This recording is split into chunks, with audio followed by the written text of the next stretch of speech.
नमस्कार, मी रचना लचके बागवे. 365 दिवस 365 स्टोरीज आपण कव्हर करत आहोत.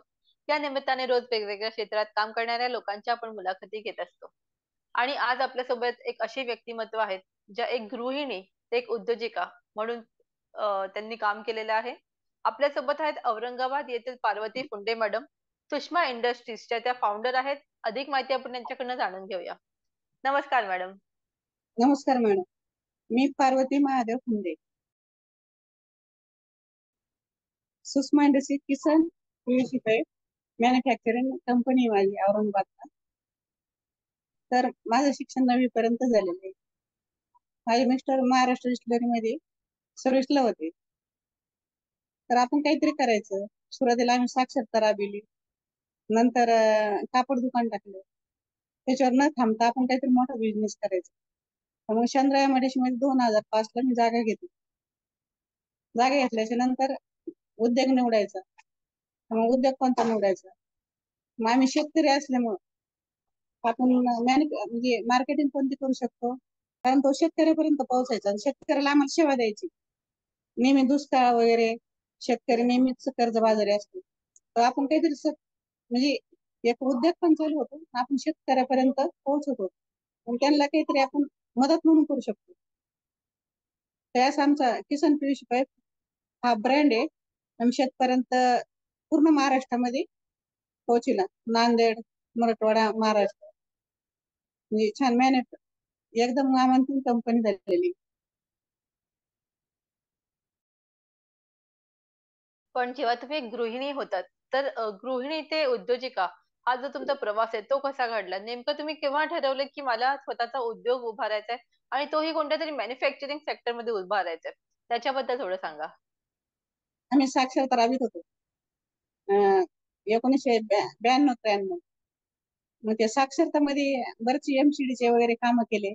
एमसीडीचं प्रशिक्षण घेतलं त्यावेळेस. मग माझ्या पण मनात आलं आपण काहीतरी करू शकतो, म्हणजे काहीतरी उद्योग करायचा. पण उद्योग कोणता करायचा? इंजिनिअरिंगचं तर आपल्याला जमणार नाही. म्हणून तो आम्ही उद्योग निवडला. एमसीडी मध्ये प्रशिक्षण घेतल्याच्या नंतर हा विचार डोक्यात आला आपण पण करू शकतो. बरेच आमच्या महिला होत्या एमसीडी ला, महाराष्ट्र उद्योग प्रशिक्षण देत होते. तर त्यावेळेस मग आपण म्हणजे काहीतरी करायचं. मग एकूणच्या सहकार्याने म्हणजे गप्पा गोष्टी माहिती मारल्या, म्हणजे हे करा ते करा. त्याच्यामुळे हा उद्योग आम्ही स्वतःचा उद्योग उभारताना आपल्याला अनेक गोष्टी लागतात. आपल्याला जमीन लागते, आपल्याला पैसे लागतात, माणसं लागतात. तर या सगळ्या गोष्टींची जमवाजमव तुम्ही कशी केली? या गोष्टींची जमवाजमव करताना तुम्हाला काही अडचणी आल्या का? आणि ते तुम्ही कसं सामोरे गेलात त्याच्याबद्दल थोडं सांगा. हो मॅडम, अडचणी आल्या. पण एमआयडीसी ऑफिसला, जिल्हा उद्योग केंद्राला ज्यावेळेस आपण परमिशन काढतो फायरचं, पुन्हा प्रदूषण रिपोर्टचं, त्याला काहीच अडचणी आल्या नाही. म्हणजे आता म्हणतात आम्ही उद्योग हे करतो सहज, पण त्यावेळेस पण सहज होत होते. जास्त फक्त बँकेला वगैरे अडचणी आल्या. शिक्षण कमी असल्यामुळं बँकेमध्ये अडचणी खूप आल्या. मी बरेच बँकेत फिरली. पहिले पण ऑफिसला म्हणजे कोणत्याच अडचणी येत नाही. आपण करीत राहिले, फक्त पाठपुरावा करत असलं. म्हणजे एकदा गेलो ऑफिसला, 1-2 चक्रा मारल्या, आपण कंटाळतो, पण कंटाळायचं नाहीये. पाठपुरावा केला तर सहज काम होती. हार नाही मानायची. निराश झाला तर मग संपलं. तर आपण पाईप मॅन्युफॅक्चरिंग करावं असं तुम्हाला का वाटलं आणि त्याच्याबद्दल तुमचा काही अभ्यास होता का? त्याच्याबद्दल थोडं सांगा. नाही, अभ्यास नव्हता मॅडम. आम्ही ते ज्यावेळेस प्रोजेक्ट रिपोर्ट तयार केला ना पाईपचा, तेव्हापासून अभ्यास चालू केला. जळगाव, बीड जिथं कारखाने असतील तिथं आम्ही चक्रा मारल्या. त्याच्यावर अभ्यास करून मग तो उद्योग चालू केला आणि सक्सेस झाला. महाराष्ट्र शासनाचा पुरस्कार मिळाला आणि ISO मिळाला 2009. सक्सेस झालो त्याच्यामुळे. तर आता जे आपले प्रोडक्ट्स आहेत, पाईप्स आहेत, ते कुठे कुठे जातात? कोणत्या राज्यांमध्ये जातात किंवा कोणत्या देशाच्या बाहेरही जात असतील, तर त्याच्याबद्दल थोडं देशाच्या सांगा. बाहेर पूर्ण महाराष्ट्रात जातो, जास्त मराठवाड्यात जातो. मराठवाडा, विदर्भ आणि नगर जिल्हा. तर आता तुमच्याकडे एकूण किती लोक कामाला आहेत? आणि त्यांना तुम्ही कसं 11 मदत करता त्याच्याबद्दल सांगा. 11 कामगार आहे आमच्याकडे. म्हणजे 5 महिला आहे, 6 पुरुष आहे. 11 लोक आहे. आम्ही कोरोनाच्या काळामध्ये पण त्यांना कंपनी बंद असून त्यांना म्हणजे हे केलं, तिथंच रूम वगैरे बांधून दिले होते. पण त्यांची व्यवस्था केली आम्ही कोरोनामध्ये. आणि ते न थांबता मग आम्ही नंतर काय केलं, महिला सारखंच महिला उद्योगी संस्था काढली. त्याच्यामध्ये 5 एकर जमीन घेतली आम्ही 48 महिलांना. तर त्याच्यामध्ये 48 उद्योग चालू करायचे आम्ही, म्हणजे आमचं स्वप्न आहे. तर आता पाऊण एकरचं बांधकाम 26,000 स्क्वेअर फूटचं बांधकाम केलं.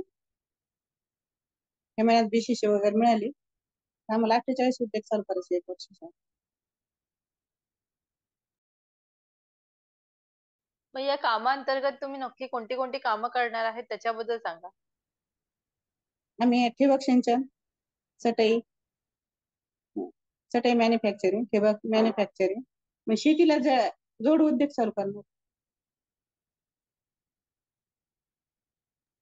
त्याचा मी मगाशी देखील उल्लेख केला की तुम्ही एक गृहिणी आहात, तर गृहिणी आणि उद्योजक किंवा उद्योजिका आपला जो बिझनेस आहे तो तुम्ही एकत्र कसं सांभाळता त्याच्याबद्दल सांगा. कारण का प्रत्येक व्यक्ती जेव्हा आपण बोलतो की जेव्हा गृहिणी घराच्या बाहेर जाते तेव्हा तिला अनेक कामं असतात.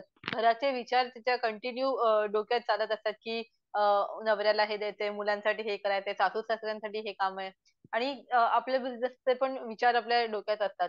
तर हे तुम्ही सगळं कसं एकत्र सांभाळलं त्याच्याबद्दल थोडं सांगा.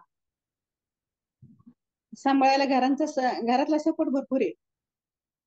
म्हणजे घरामध्ये सगळे काम आवरायचे. आता साहेब पण सहकार्य करू लागतात आम्हाला. त्यांनी राजीनामा दिला, दुसरी मध्ये होते. पण मुलींनी पण खूप सपोर्ट दिला. म्हणजे असं अडचण येत नाही घरामध्ये. घराने जर सपोर्ट दिला तर स्त्री कुठली पुढे जाऊ शकते. आणि घरानेच सपोर्ट नाही दिला तर स्त्री काहीच करू शकत नाही. आपण काय म्हणतो, स्त्री सक्षम आहे, पण होऊ शकत नाही सपोर्ट नसला तर. तिला वडिलाचा हो, भावाचा हो, पतीचा हो, मुलीचा हो, सपोर्ट लागतो. एकटी स्त्री काहीच करू शकत नाही. तुम्ही आता तुमच्या मुलीचा उल्लेख केला तर तुमच्या मुलीसाठी तुम्ही स्वतःचा त्यांचा व्यवसाय त्यांना करायला मदत केली, त्यांचा व्यवसाय चालू करायला मदत केली, तर त्याच्याबद्दल थोडं सांगा.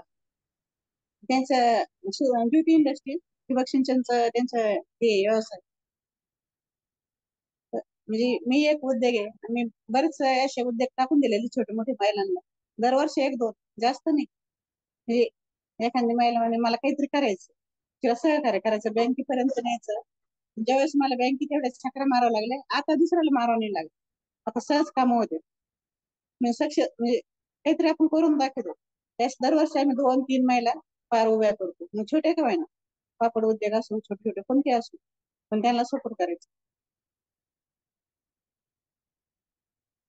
त्याला सपोर्ट तुमच्या करता या करता आपण दुसऱ्याला सपोर्ट करतो. मग आपल्या घरातली एखादी मुलगी घडली पाहिजे. डॉक्टर वडील असेल ते म्हणतात माझा मुलगा डॉक्टरच व्हायला पाहिजे. शिक्षक असेल ते म्हणजे शिक्षकच व्हायला पाहिजे मुलगी. तसं माझी एखादी मुलगी उद्योजक झाली तर मग एकदम आनंदच वाटतो. तुमच्या या सगळ्या कामासाठी तुम्हाला अनेक पुरस्कार देखील मिळाले, जसं तुम्ही सांगितलं की महाराष्ट्र सरकारचा देखील तुम्हाला पुरस्कार प्राप्त झालेला आहे, तर त्याच्याबद्दल सांगा. 2013-14 महाराष्ट्र शासनाचा पुरस्कार मिळाला. तर खूप आनंद झाला. म्हणजे काहीतरी एक कामाची पावती दिली सरकारने. 13-14 पुरस्कार मिळाला. म्हणजे काहीतरी सरकारने आपल्याला कामाची पावती मिळाली, त्याचा खूप आनंद झाला.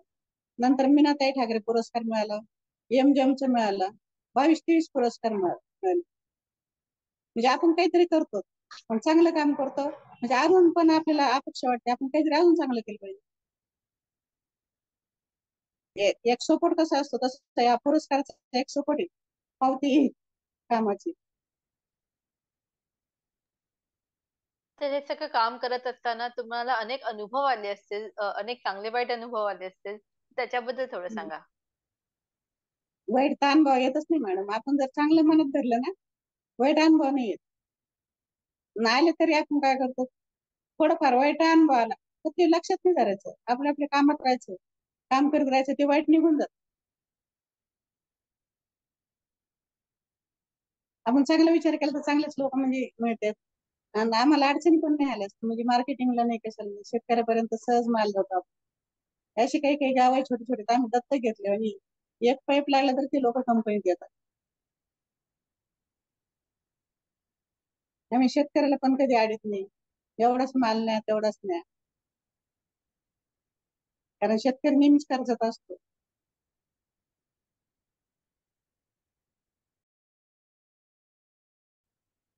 पण मग अनेक अशा महिला आहेत की ज्यांना स्वतःचा व्यवसाय चालू करायचा आहे, स्वतः काहीतरी करायचं कारण का लग्न झाल्यानंतर मुलं झाल्यानंतर कुठेतरी नोकरी सुटते किंवा व्यवसाय पुढे वाढत नाही. तर अशा महिलांना स्वतःचं काहीतरी करायचं असतं, तर या महिलांना तुम्ही काय मार्गदर्शन कराल? महिलांसाठी हेच आहे, काहीतरी छोटं म्हणजे उद्योग करायला खूप आहे. सकाळी उठल्यापासून आपलं काय काय लागतं, आपण संध्याकाळपर्यंत अभ्यास केला तर खूप उद्योग आहे. शॅम्पू लागतो, चहा पत्ती लागते, म्हणजे आपण म्हणजे भरपूर उद्योग आहे. आपण सकाळपासून विचार करायचा, आपण आज झोपेतून उठल्यापासून आपल्या संध्याकाळपर्यंत काय केलं. त्याच्यावर साधे पुढे उद्योग केला तर खूप उद्योग आहे. महिलांनी काहीतरी करायलाच पाहिजे.